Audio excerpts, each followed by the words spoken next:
Então vamos lá, vamos agora para a nossa aula sobre o que é o balanço de uma empresa, quais são os principais aspectos e como é que a gente tem que olhar.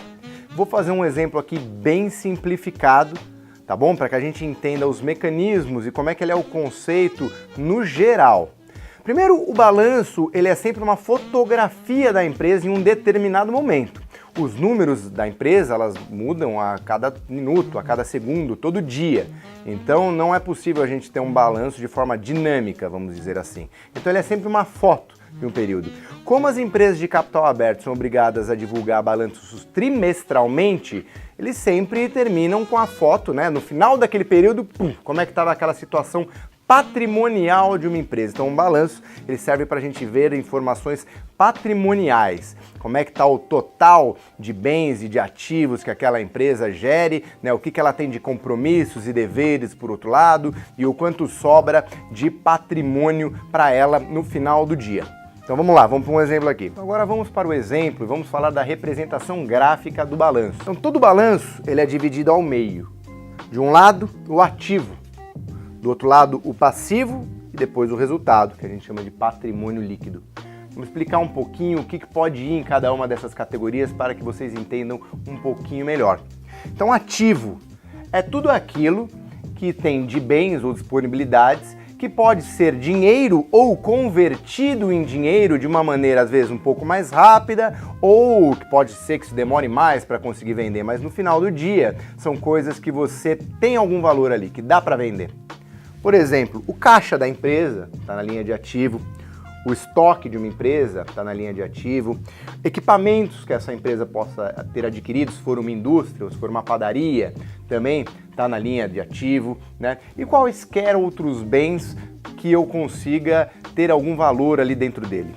Do outro lado da linha do passivo, é de que modo eu consegui adquirir esses bens aqui.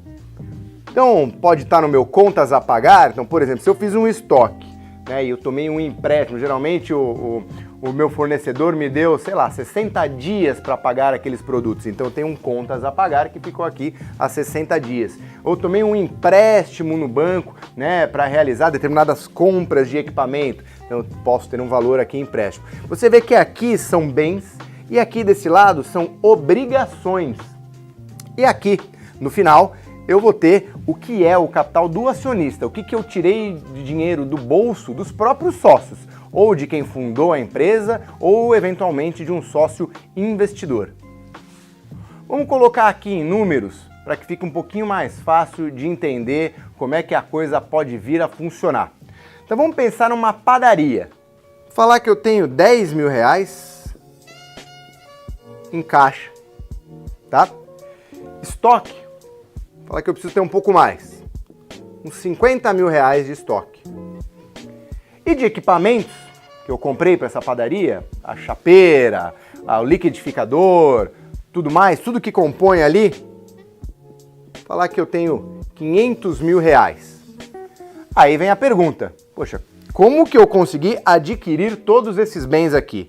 Desse lado, se eu for fazer a conta, eu vou chegar no resultado final de 560 mil reais.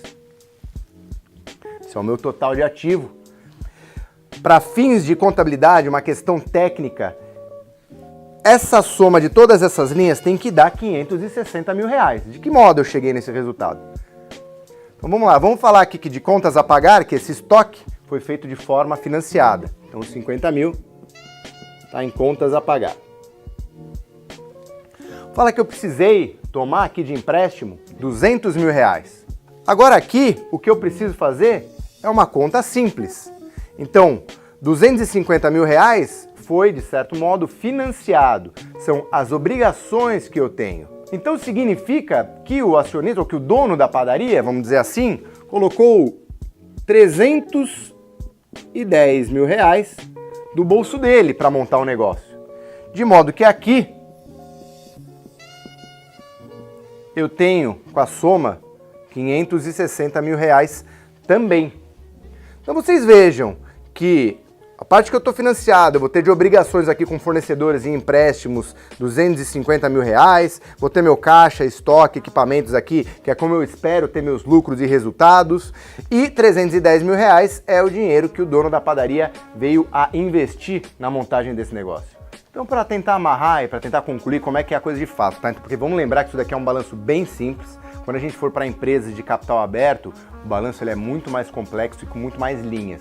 Um primeiro ponto interessante, ele é ordenado por questões de liquidez. O que eu quero dizer com liquidez? A facilidade com que aquilo vai ser convertido em dinheiro, desse lado do ativo, ou um vencimento, se eu estou falando da linha do passivo. Então caixa já está em caixa, é líquido. Estoque é uma coisa que eu pretendo vender daqui uma semana, 2 semanas, 1 mês no máximo. Então é mais líquido do que os equipamentos, que já são bens que eu comprei, que eu não pretendo vender no dia seguinte. Desse lado também, esse contas a pagar deve ter um vencimento mais curto, enquanto o empréstimo, geralmente, ele é um pouco mais de longo prazo. Então, quanto mais lá para baixo vão as linhas, mais longo está o vencimento ou a facilidade em transformar aquele bem em patrimônio. Um outro aspecto aqui também, as análises elas sempre também têm que se valer comparando balanços. Então eu comparo o balanço de um determinado ano, por exemplo, como é que encerrou o ano de 2020. Encerrei com essa fotografia aqui, em 31 de dezembro de 2020, meu balanço estava exatamente esse. Eu fechei com um patrimônio de 310 mil reais e um total de ativos de 560.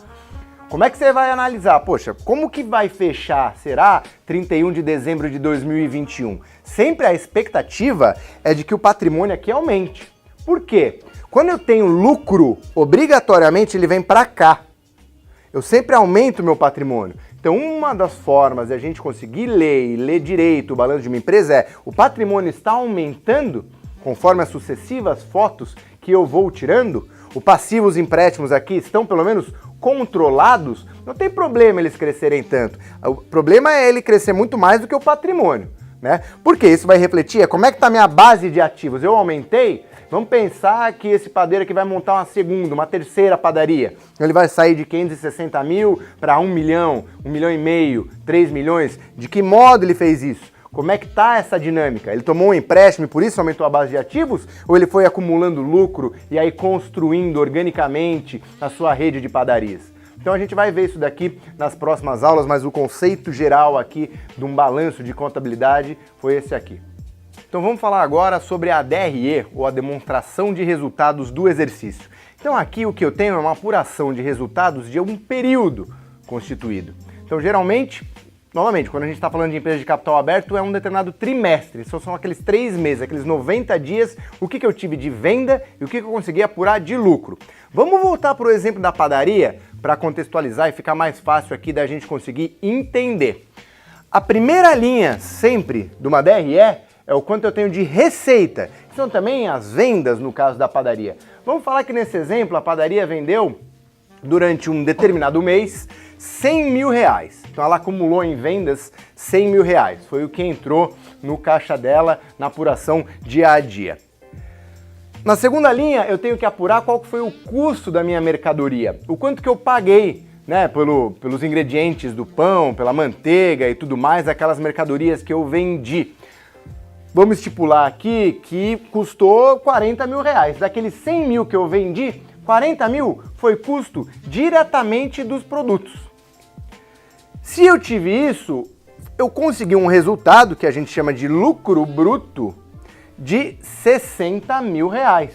Então, aqui eu consigo também estipular ou identificar ou fazer as contas da minha margem bruta. Como a gente está aqui com números redondos, nesse exemplo ficaria fácil de saber que a margem bruta aqui no caso é de 60%. Depois eu tenho as minhas despesas gerais e administrativas. Aqui no caso eu vou ter custos com pessoal, aluguel, luz elétrica e tudo mais. Vamos estimar que esses custos todos ali da unidade, da padaria, seria de 20 mil reais. São basicamente despesas fixas nesse exemplo que a gente está dando. Aí, abatendo as despesas gerais e administrativas, eu vou conseguir chegar num LAGIDA, ou o termo em inglês que se usa muito é EBITDA, é também chamado de lucro operacional, de 40 mil reais. Então, o lucro operacional nesse negócio foi 40 mil reais.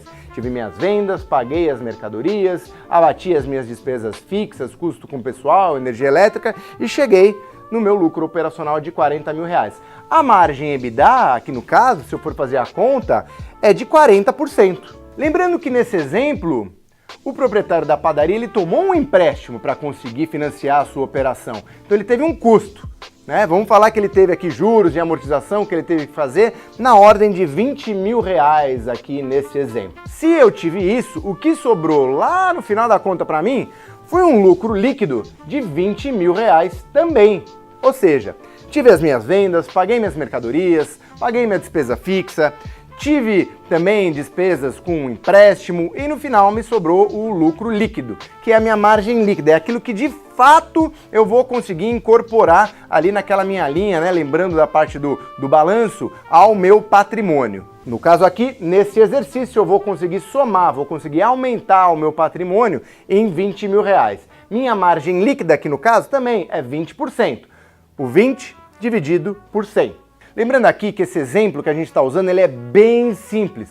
A gente pegou um negócio pequeno, onde vende não muita coisa, justamente para a gente conseguir entender os pontos centrais, conceituais. Quando a gente for olhar uma linha DRE, principalmente de uma empresa de capital aberto, você pode ter muitos outros itens aqui, mas em linhas gerais, todos eles vão acabar se encaixando em cada uma dessas categorias, em cada uma dessas linhas. Então os pontos principais aqui que a gente tem que ter de atenção. Qual que é a minha linha de receita? Sempre o principal. Quando eu falo numa DRE, né? O quanto que eu vendi no total de exercícios, quanto que entrou de dinheiro.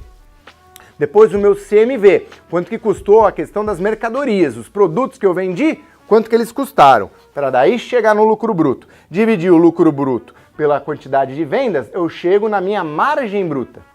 Depois eu tenho as despesas gerais e administrativas, são aquelas despesas fixas, que às vezes, vamos supor que em um determinado mês eu não venda nada, eu vou ter despesas gerais e administrativas, que eu tenho custos com pessoal, conta de luz e tudo mais, né? É uma parte da empresa ali, por mais que eu não venda, os custos continuam batendo. O EBITDA é uma linha muito importante, também sempre muito bem falada. De novo, dividindo o EBITDA pelo montante de venda, eu vou chegar na margem EBITDA. Depois as despesas com empréstimos. Não são todas as empresas que têm empréstimo, que pagam juros e tudo mais, né? Mas aquelas que têm, a gente tem que provisionar aqui na DRE. E por final, chegar no lucro líquido. De novo, dividindo o valor do lucro líquido pela receita, eu vou chegar na margem líquida. Então agora vamos para a próxima aula, onde a gente vai abordar os indicadores financeiros.